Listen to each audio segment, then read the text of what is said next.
YS Rajasekhar Reddy ముఖ్యమంత్రిగా ఉన్నప్పుడు ఆయన సరిగా పనిచేయటం లేదని 4-5 కాంగ్రెస్ నేతలు తరచూ ఢిల్లీ వచ్చి సోనియా గాంధీకి ఫిర్యాదు చేస్తూ ఉండేవారు. అప్పుడు ఢిల్లీలో కూడా కాంగ్రెస్ అధికారంలో ఉండేది కనుక పార్లమెంట్లో కాంగ్రెస్ పార్లమెంటరీ పార్టీ కార్యాలయంలో ఆమెను కలుసుకునేందుకు నేతలు క్యూలు కట్టేవారు. ఒకరోజు సోనియా గాంధీ లోక్సభలోని ఒక వర్కింగ్ కమిటీ సభ్యుడితో మాట్లాడుతూ, ఇదేమిటి వైఎస్పై ఎప్పుడు ఏవో ఫిర్యాదులొస్తున్నాయి అని అడిగారు.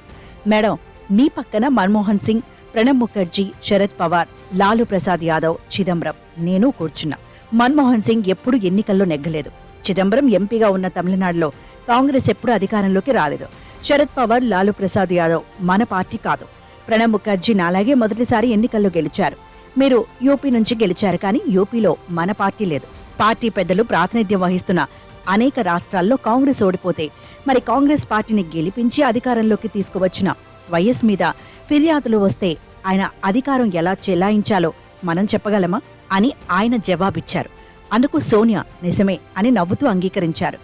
మరునాడు సెంట్రల్ హాల్ గుండా వెళుతుండగా ఒక మాజీ ఎంపీ ఆమె వెంటపడి వైఎస్పై ఏవో ఫిర్యాదులు చేయబోతే గట్టిగా మందలించారు. మీకు ఇదే పనా అని అడిగారు. దీంతో ఆయన కంగుతిని వెళ్లిపారు. మొదట్లో వైఎస్ మాటిమాటికి ఢిల్లీ వచ్చి రాష్ట్ర పరిణామాల గురించి వివరణ ఇచ్చుకోవాల్సి వచ్చేది. ఎవరు ఏ లేఖలు రాసినా ఫిర్యాదులు చేసినా ఆయనను పిలిపించేవారు. కానీ ఆయన క్రమంగా తనకు వ్యతిరేకంగా వ్యవహరిస్తున్న వారిపై వారి ఎత్తులకు పై ఎత్తు వేసేవారు. అధిష్టానం వద్ద తన నిర్ణయాల గురించి గట్టిగా వాదించేవారు. తెలంగాణ రాష్ట్రం ఏర్పాటును బలంగా వ్యతిరేకించేవారు. ఒక సందర్భంలో తాను రాజీనామా చేసి బెంగుళూరు వెళ్లిపోతానని చెప్పినట్లు సమాచారం. తొలి రోజుల్లో తాను అంతరాత్మగా వ్యవహరించే కేవీపీ రామచంద్రరావుకు రాజ్యసభ టికెట్ ఇప్పించుకోలేకపోయారు.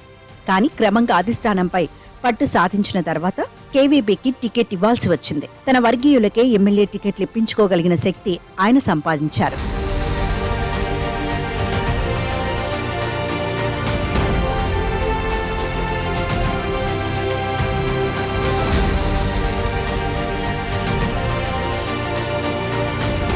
కాంగ్రెస్ రాజకీయాలు అప్పటికీ ఇప్పటికీ ఏమైనా మారాయా? అధిష్టానం విన్నా వినకపోయినా ఇప్పటికీ ఢిల్లీ వచ్చే నేతల్ని సోనియా గాంధీ పార్టీ ప్రధాన కార్యదర్శులు, రాష్ట్రాల ఇన్ఛార్జీల నివేదికలకు ఎక్కువ విలువిచ్చేవారు. వారు మేనేజ్ అవుతున్నారంటే మార్చేసేవారు. కాంగ్రెస్ దాదాపు అన్ని రాష్ట్రాల్లో అధికారంలో ఉన్నప్పుడు ఢిల్లీలో నిరంతరం అన్ని రాష్ట్రాల కాంగ్రెస్ నేతల హడావిడి ఎక్కువగా ఉండేది. ప్రతి పార్టీ ప్రధాన కార్యదర్శి చుట్టూ రాష్ట్రాల నేతలు తిరిగేవారు. టికెట్ కోసం ఢిల్లీలో నేతల చుట్టూ ఎలా తిరగాల్సి వచ్చేదో ఇటీవలి మాజీ కాంగ్రెస్ నేత గల్లా అరుణకుమారి తన ఆత్మకథలో రాశారు. ఒక నాయకుడు తానిచ్చిన కాగితాలు కింద విసిరుగొట్టారని చెప్పారు. రాష్ట్ర సీనియర్ నేతల అంతర్గత రాజకీయాలు తన పుస్తకంలో స్పష్టంగా వివరించారు. కాంగ్రెస్ వివిధ రాష్ట్రాల్లో అధికారం కోల్పోయిన తర్వాత కూడా కాంగ్రెస్ ఢిల్లీ నాయకత్వం పనిచేసే తీరు మాత్రం మారలేదు. కాంగ్రెస్ కూడా ఇప్పటి బీజేపీ డబుల్ ఇంజన్ సర్కార్ను కోరుకున్నట్లే వివిధ రాష్ట్రాల్లో తామే అధికారంలో ఉండాలని కోరుకునేది. బండి ముందుకు సాగాలంటే 2 ఎద్దులు ఉండాలి. ఆ విధంగా కాక ఒకటి ఎద్దు మరొకటి ఒంటె, గాడిద కంచర గాడిదో అయితే బండి ముందుకు సాగదు అని రాజీవ్ గాంధీ స్వయంగా చెప్పారు. ఇటీవలి రాహుల్ గాంధీ గుజరాత్లో కాంగ్రెస్ ముఖ్య నాయకులతో సమావేశమైన తర్వాత తమ పార్టీలో సగం మంది నాయకులకు బీజేపీకి కోవట్టులుగా పనిచేస్తున్నారని చెప్పారు. అయితే రాహుల్ గాంధీ చెప్పిందేమీ కొత్త విషయం కాదు. కాంగ్రెస్ పార్టీలో కోవట్టు సంస్కృతి ఎప్పటినుంచో ఉంది. అధికారంలో లేనప్పుడు కాంగ్రెస్ నేతలు తమ పనుల కోసం అధికారంలో ఉన్న తమ ప్రత్యర్థి పార్టీతో అంటకాగిన సందర్భాలెన్నో ఉన్నాయి. తెలంగాణలో కేసీఆర్ అధికారంలో ఉన్నప్పుడు కొందరు కాంగ్రెస్ నేతలు ఇలాంటి ఆరోపణలు ఎదుర్కొన్నారు. దిగ్విజయ్ సింగ్ ఏఐసీసీ ప్రధాన కార్యదర్శిగా ఉన్న కాలంలో మధ్యప్రదేశ్లో చాలా మంది కాంగ్రెస్ నేతలు ఆయన సోదరుడితో సహా బీజేపీలో చేరారు. ఇదేమిటి సార్ అని అడిగినప్పుడు, మరి వారంతా ఎలా బతకాలి? అధికారంలో లేనప్పుడు అధికారంలో ఉన్న పార్టీ నేతలతో చేతులు కలపడం అనేది మామూలే. మళ్లీ ఎన్నికలు వస్తున్నాయంటే ఒక విజిల్ వేస్తే వారంతా వెళ్లి మా పార్టీలోకి వస్తారు చూడండి అని నవ్వారు.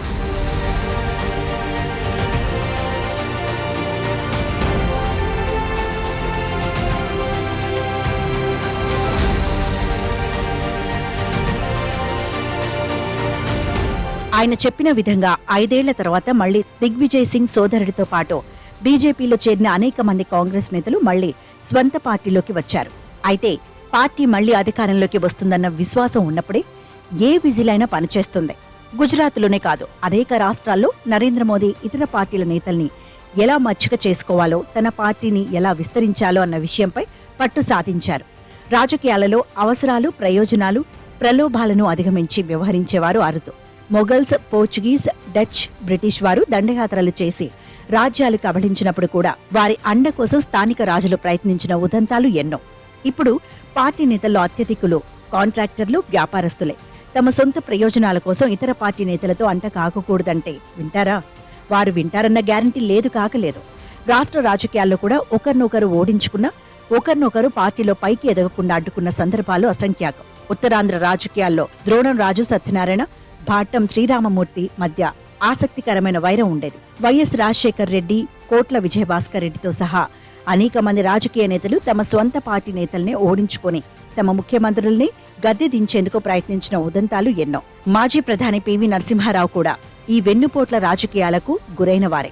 1998లో పీసీసీ అధ్యక్షుడైన తర్వాత వైఎస్ ఈ విషయం పార్టీ సమావేశంలోనే అంగీకరించారు. నాతో సహా అందరం ఒకరినొకరు ఓడించుకునేందుకు ప్రయత్నించాం. ఇక మీదట మనమెవరూ అలా చేయకూడదు. కాంగ్రెస్ ను బతికించుకోవాలంటే మనమందరం కలిసి పనిచేయాలి. పార్టీ ఎవరికి టికెట్ ఇచ్చినా గెలిపించేందుకు అందరం కృషి చేయాలి అని ఉపన్యసించారు. కానీ ఆ తర్వాత పరిస్థితుల్లో పెద్దగా మార్పులు కనబడలేదు.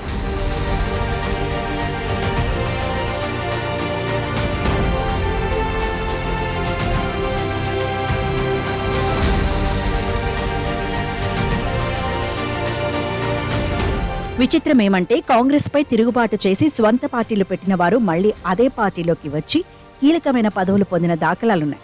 చెన్నారెడ్డి, ప్రణబ్ ముఖర్జీ, మూపనార్, చిదంబరం, కరుణాకరణ్, యాంటోనీ, బన్సీలాల్, బంగారప్ప, ఎన్డీ తివారీ, అర్జున్ సింగ్, సుఖ్రామ్, సురేష్ కల్మాడి లాంటి వారు వీరిలో ఉన్నారంటే ఆశ్చర్యం కలుగుతుంది. వీరంటే అసంతృప్తికి గురై తమకు ప్రాధాన్యం లేదని స్వంత పార్టీలు పెట్టుకుని వెళ్లిపోయినా మళ్లీ వచ్చిన వారైతే సైద్ధాంతికంగా పూర్తిగా భిన్నమైన భారతీయ జనతా పార్టీలో చేరిన నేతలు కూడా కాంగ్రెస్ కు చెందిన వారు కావడం విస్మయం కలుగుతోంది. ముఖ్యమంత్రులు, కేంద్ర మంత్రులు వంటి పదవులు అనుభవించిన ఎస్ఎం కృష్ణ, అమరీందర్ సింగ్, జ్యోతిరాదిత్య సింధియా, ఆర్పీఎస్ సింగ్ లాంటి వారు పలువురు కాంగ్రెస్ అధికార ప్రతినిధులు, అనుబంధ సంఘాల అధ్యక్షులు బీజేపీలో చేరారంటే కాంగ్రెస్ లో ఉండి వారు కాంగ్రెస్ సిద్ధాంతాన్ని ఎంత మేరకు జీర్ణించుకున్నారా అన్న అనుమానాలకు ఆస్కారం లభిస్తుంది. మహాత్మా గాంధీ కాలంలో జిన్నాతో విభేదించిన, సావర్కర్తో విభేదించిన సెక్యులరిజం అనే సిద్ధాంతాన్ని కాంగ్రెస్ బలంగా అనుసరించేదని, క్రమక్రమంగా ఈ సిద్ధాంతం పలచబడిపోయిందని మాజీ కాంగ్రెస్ నేత ఒకరు చెప్పారు. కాంగ్రెస్, బీజేపీ ఆర్థిక విధానాల మధ్య వ్యత్యాసం చెరిగిపోవడం కూడా కాంగ్రెస్ బలహీనపడటానికి కారణమని ఆయన అభిప్రాయపడ్డారు. ఒకప్పుడు బీజేపీ తాను ఇతర పార్టీల కంటే భిన్నమైన పార్టీ అని ప్రచారం చేసి వెలుగులోకి వచ్చిందని, ఇప్పుడు బీజేపీకి భిన్నమైన పార్టీగా తన విశిష్టతను కాంగ్రెస్ నిరూపించుకోవాల్సి ఉందని ఆయన చెప్పారు. ముఖ్యంగా కాంగ్రెస్ తాను ప్రజల విశ్వాసాన్ని చూరగొని మళ్లీ గెలుస్తుందన్న నమ్మకాన్ని కార్యకర్తలు, నేతల్లో కల్పించినంత వరకు పరిస్థితుల్లో మార్పు ఉండదని, తమ పార్టీ నేతలే కోవట్టులు కావడం నాయకత్వ వైఫల్యానికి, బలహీనతకు నిదర్శనమని ఆయన అభిప్రాయం. సిద్ధాంత కాలుష్యమై ప్రస్తుత రాజకీయాలకు పట్టిన పీడ, దాన్నుంచి బయటపడితే కాని మన సమాజం బాగుపడదు అని స్వాతంత్ర్య సమరయోధుడు వావిలాల గోపాలకృష్ణయ్య ఒకప్పుడు అన్న మాటలు ప్రస్తుత పరిస్థితులకు వర్తిస్తాయి.